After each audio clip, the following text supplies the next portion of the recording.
تعالیٰ نے ترغیب دی ہے مال خرچ کرنے کی.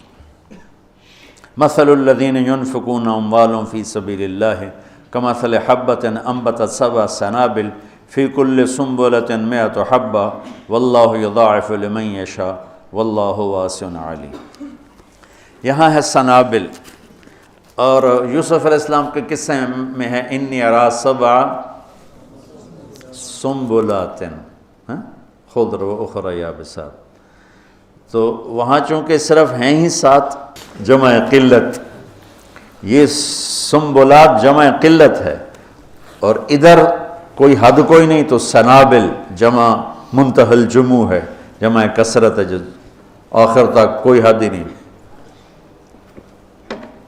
تو میرا اللہ قرآن میں 82 دفعہ خرچ کرنے کی ترغیب آئی ہے، 82 دفعہ. اللہ تعالیٰ کو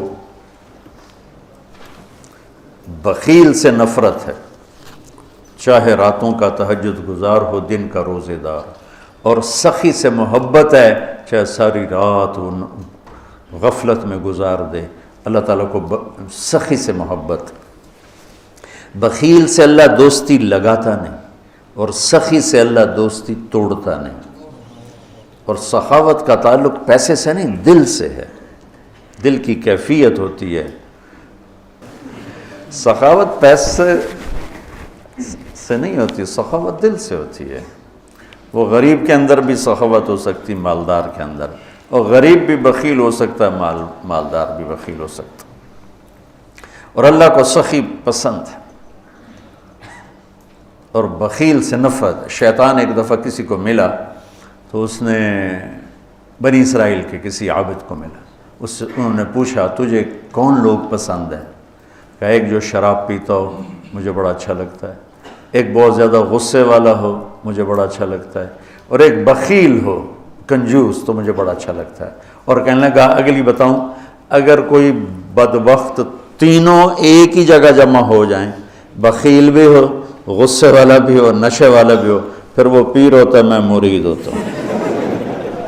جی پیر صاحب، ایسے دنیا بھری پڑی ہے اس سے. تو میرا اللہ ترغیب دیتا ہے مال لگاؤ. آپ نے فرمایا اللہ الاجود الاجود وانا اجود ولد آدم، سب سے بڑے سخی تو اللہ ہیں، اور اللہ کے بعد سب سے بڑا سخی اللہ نے مجھے بنایا. اہل البیت کی سخاوت کو کوئی نہیں پہنچ سکتا. ایک دفعہ مدینہ میں 2 نوجوانوں میں بحث چڑھی، بنو امیہ سخی ہیں یا اہل بیت سخی ہیں؟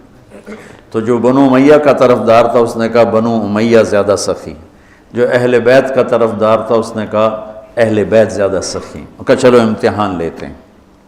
تو جو بنو امیہ کا تھا وہ گیا بنو امیہ کے مالداروں کے پاس کہ میں مصیبت میں پھنس گیا ہوں تو مجھے کچھ مدد چاہیے. تو ایک نے 10,000 دیے، پھر دوسرے کے پاس گیا اس نے 10,000 دیے، تیسرے کے پاس، چوتھا 5 6 7 8 9 10 آدمیوں سے 1 لاکھ لے کر آیا. یہ گیا عبداللہ بن جعفر کے پاس، ضرورت مندوں کو چاہیے، انہوں نے 1 لاکھ دے دیا. پھر گیا حضرت حسن کے پاس، کہا جی میں محتاج ضرورت مند، انہوں نے 1 لاکھ دیا. پھر گیا امام حسین کے پاس، انہوں نے 1 لاکھ دے دیا. جب وہ کٹھے ہوئے انہوں نے کہا کتنا لے آندہ؟ کہ 1 لاکھ، کہ میں 3 لاکھ لے آندہ. انہوں نے کہا بھائی واقعی اہل بیت کی سخاوت کو کوئی نہیں پہنچ سکتا، چلو واپس کرتے ہیں. تو بنو امیہ کا جو حامی تھا وہ گیا، حضور ہم تو خالی ویسے ہی کر رہے تھے، ضرورت نہیں تھی، یہ برائے مہربان. ان کا ٹھیک رکھ دو. دوسرا ٹھیک ہے رکھ دو. تیسرا، چوتھا، 5واں، 6واں، 7واں، 8واں، 9واں، 10 ٹھیک ہے بھائی رکھ دو، واپس کر دو. واپس ہو گیا.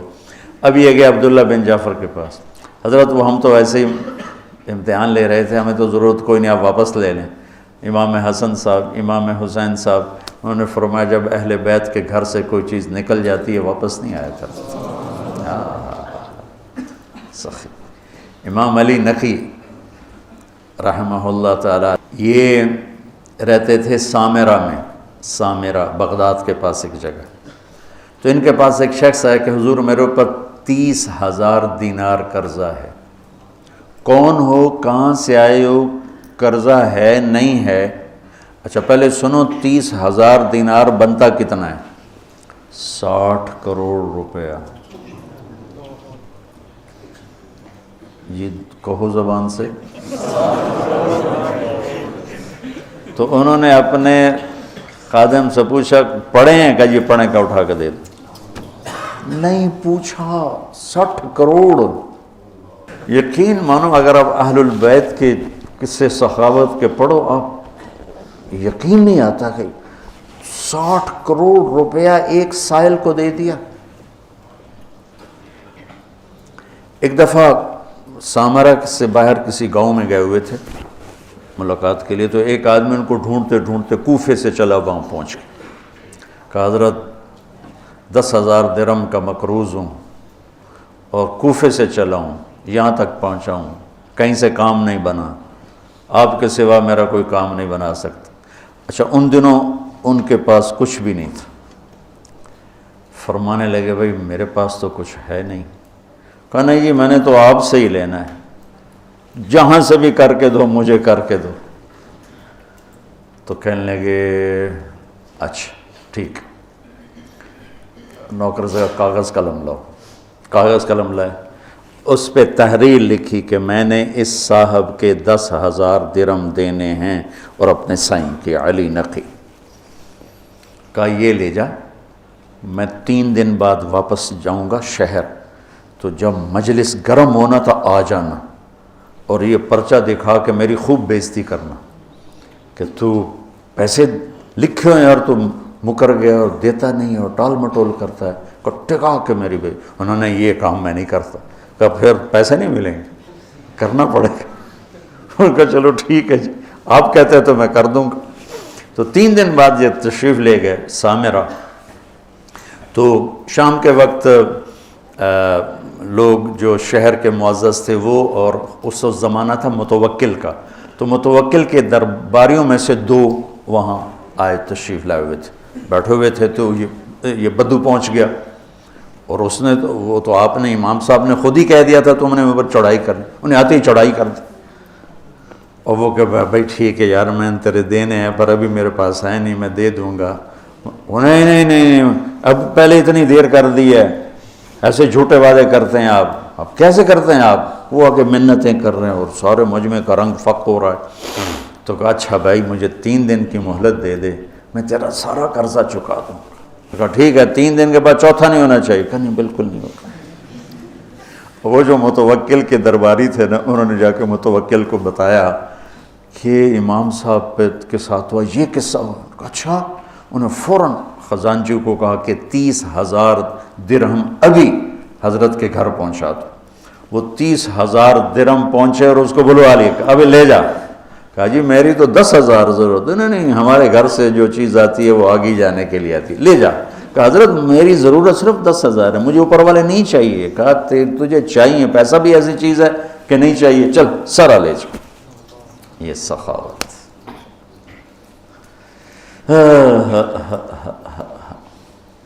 علم والے کی شان ہے کہ اسے سخی ہونا چاہیے.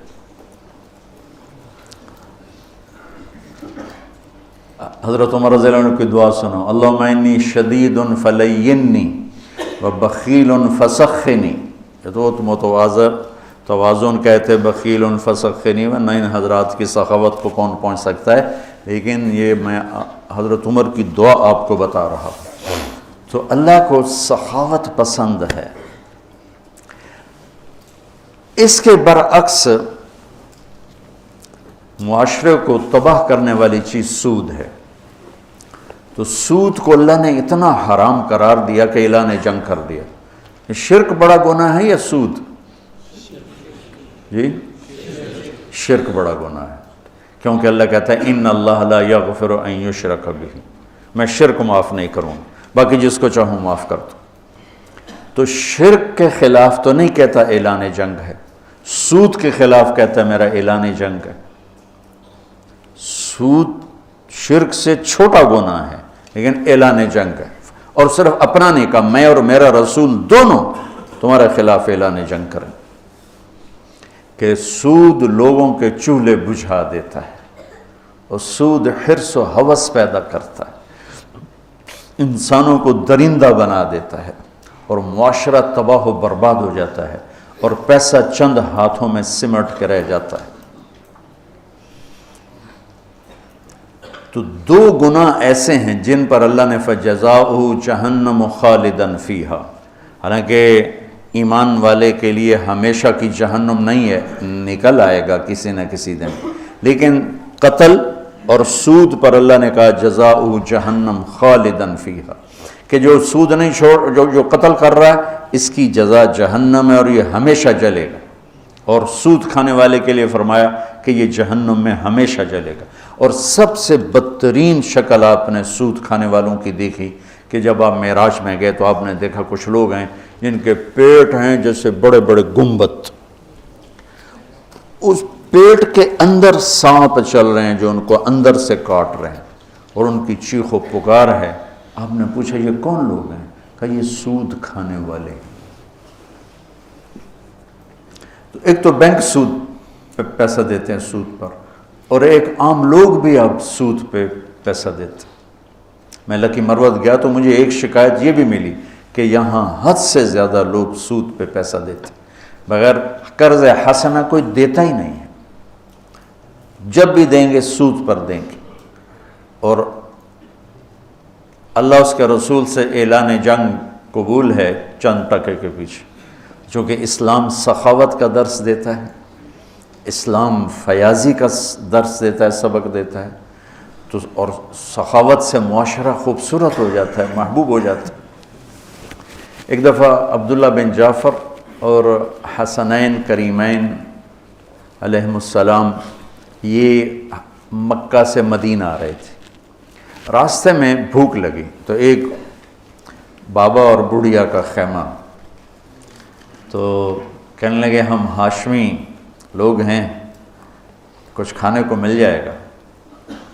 اس نے کہا بیٹھیں، تشریف رکھیں۔ تو ایک بکری کھڑی تو اس نے گرا دی، تو انہوں نے پوچھا آپ کے پاس کچھ اور بھی ہے؟ کہا بس یہی ہے۔ کہا تو آپ اس کو ہمارے لیے ذبح کر رہے ہیں تو خود کیسے گزارا ہوگا؟ تو وہ کہنے لگا مہمان تو بھوکا نہیں جائے گا، میرا گزارا آپ پہ اللہ کرے گا۔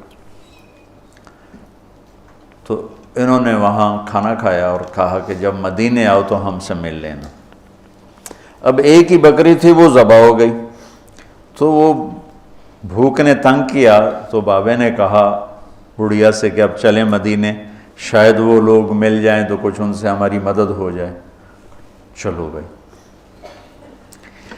دونوں گلی میں جا رہے تھے، امام حسن کی نظر پڑ گئی، انہوں نے پہچان لیا۔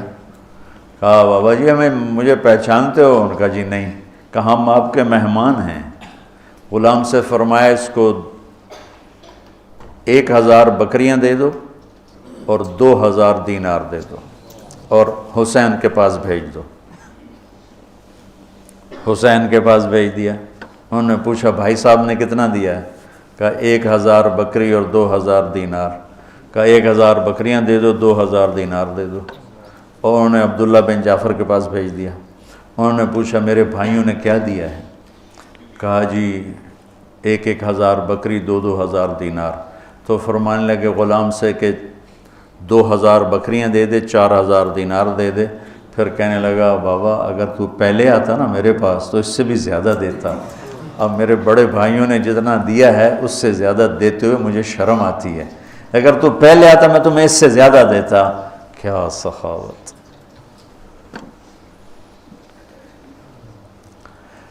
تو سود اس لیے اللہ نے حرام کیا کہ زندگی کی رونق کو چھین لیتا ہے اور انسان کو یہ درندہ بنا دیتا ہے، وحشی بنا دیتا ہے۔ شکر ہے مطلب اب ایک سود پہ لینا، پیسہ لینا، اس سے کاروبار کرنا، تو اگر کاروبار صحیح ہے تو سود دینے کا گناہ موجود ہے۔ بہرحال یہ مفتی صحیح بتائیں گے، میں مسئلہ تو نہیں بتاتا۔ اگر میں کپڑا کے کاروبار کر رہا ہوں، یہ کاروبار کی میری کمائی حلال ہوگی، سود دینا میرا حرام ہوگا، لیکن جو سود لے رہا ہے اس کا تو سارے کا سارا غلاظت اور گندگی ہے، تو نجاست ہے.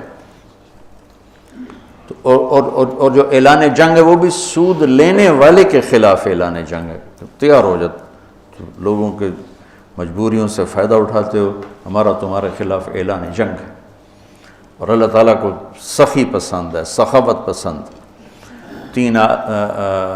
تین آدمی اکٹھے ہوئے، چلو یار امتحان لیں، عبداللہ بن جعفر کا، عروبۃ الاوسی کا اور قیس بن سعد کا.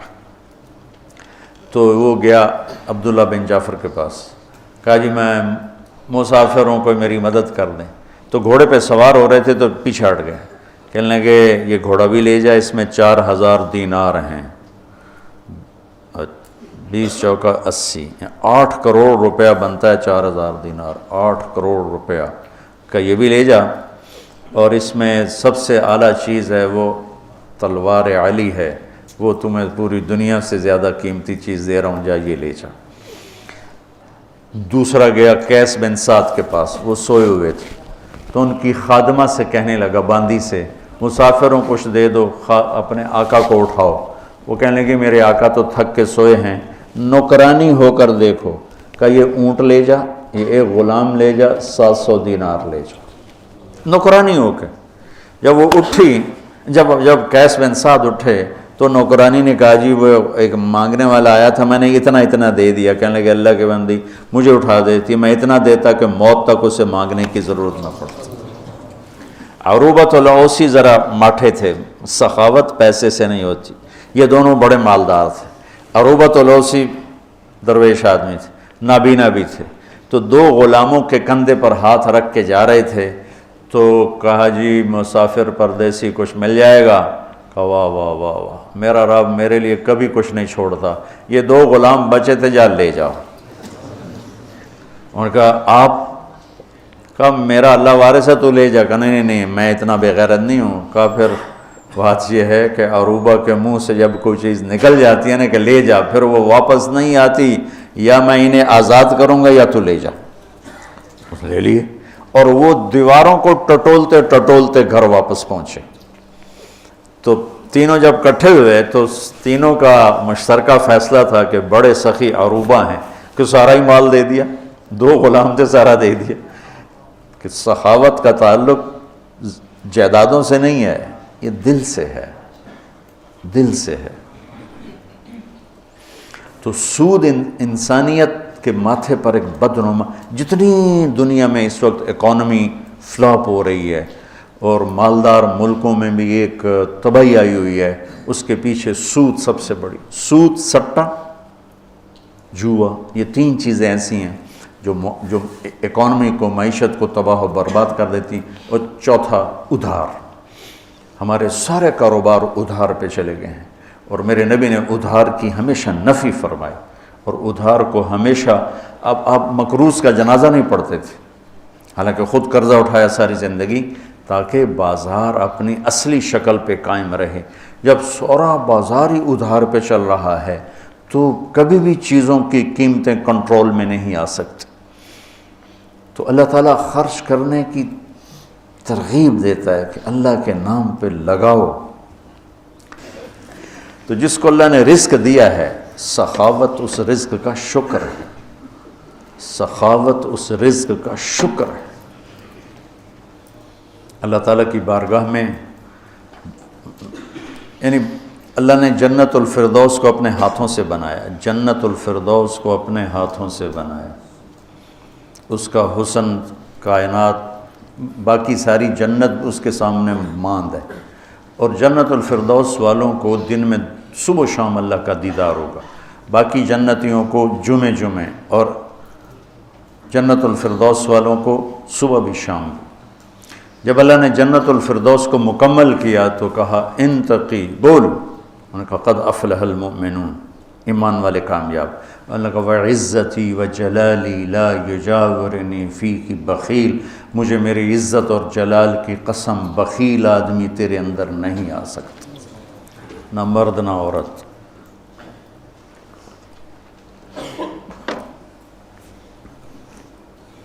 تو اللہ سے مانگو کہ اللہ ہمیں سخی بنائے. اور جہاں تک آواز جا رہی، سود سے بچو، سود سے بچو، یہ زندگی کی رونق لے جاتا ہے، یہ کاروبار، یہ جتنی ہماری ٹیکسٹائل تباہ ہے یا بڑی بڑی انڈسٹری تباہ ہے، یہ کہتے تو ہیں نا حکومت کا قصور ہے، ان کے اپنا قصور کہ 99.9% اپنا لالچ، اپنا حرص، اپنا ہوس اور ہیرا پھیری اور چکر بازی اور اس سے بینکوں سے ساز باز، اس نے آ کر ہماری تجارت کو آ کر ڈبو دیا ہے۔ سچائی ہو، دیانتداری ہو، صداقت ہو اور وعدہ وفائی ہو اور کھوٹ سے پاک کام ہو، اس سے زوال اللہ اپنے امتحان کے طور پر لے لے تو لے لے، ورنہ اللہ کا قانون ہے کہ سچائی کو زوال نہیں ہے، دیانتداری کو زوال نہیں ہے۔ اس کو کافر کرے گا یا مومن کرے گا، دونوں کے لیے بلندی اور اونچائی ہے۔ تو آج 2-3 چیزیں ہو گئیں، باقی انشاءاللہ